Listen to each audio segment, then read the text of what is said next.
All right, if you guys want to build one of these on your own at home, this is what we bought. 6 of these, 1.5 diameter by 2 feet long. 3 of these, which would be a 1.5 connector. This little T-piece we got, which would be, we bought 2 of those. This piece that connects the T into the next PVC pipe, 2 of these. And then 2 elbow pieces. And the key is you gotta make sure that they're all 1.5 inch, otherwise your PVC pipe won't fit. You also need one of these. You don't have like electric ones? I don't trust myself. Matt has an electric one. Okay.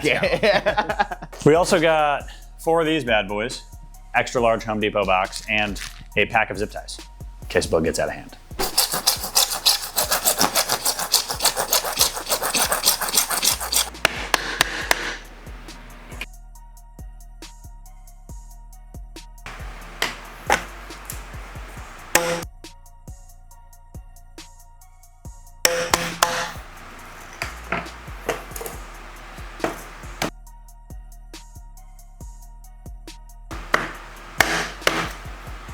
Do you have a mallet?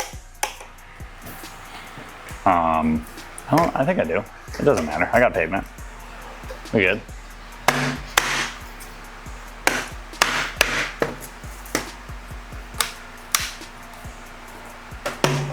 It's about how tall we want it.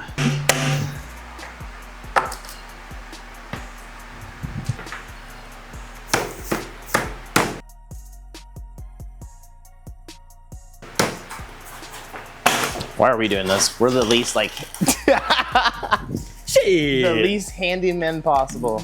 We're gonna super glue some of these pieces because they're a little flimsy. So, but like we said, we don't want to super glue the whole thing together because then it'd be very hard to transport.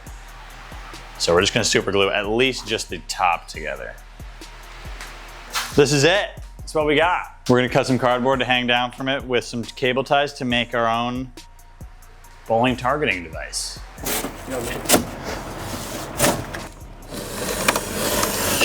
Go 16 inches, double the size of a bowling ball. I'll make it straight. Relax, I'll make it straight. This will make it easier for you guys to see the edge. This is part of our materials, but definitely for those of you guys making it at home who love watching the side channel, this doesn't need to be a part of your materials.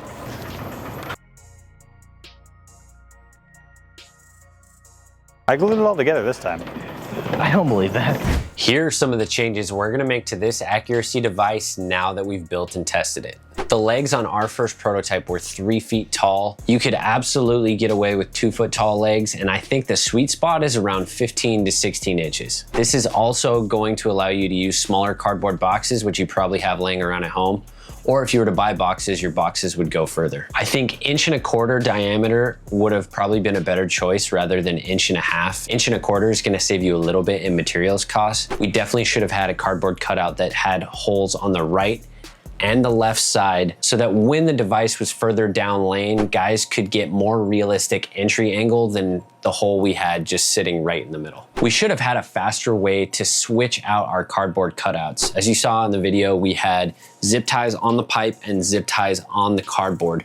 You could still do that, but I think we should tighten up the zip ties that were attached to the pipe, and we should add little carabiners to those zip ties so that we could quickly attach the cardboard cutouts rather than having to cut new zip ties every single time. We definitely should have used more glue, whether that's super glue or PVC pipe glue. We knew we were gonna make some adjustments to this after we built it, and we wanted to transport it in and out of Packy's vehicle. So we didn't glue the entire thing together, right? But there's specific joints we should have put more glue on. We're definitely gonna make some adjustments to this first prototype we built, and we plan on building more of these devices. We definitely want to have 2 of these so we can set one up with the arrows and one further down lane so we can create different shapes and go through multiple holes. Not only was this device super fun for us to use, but I think there's some really good coaching applications for this. If you're a high school coach, I think this is a really good visual to show your players that they might not be as accurate as they think they are. Please build these and be super creative. If you guys come up with clever ideas, please send us photos and share them with us, and we will incorporate those ideas into future designs.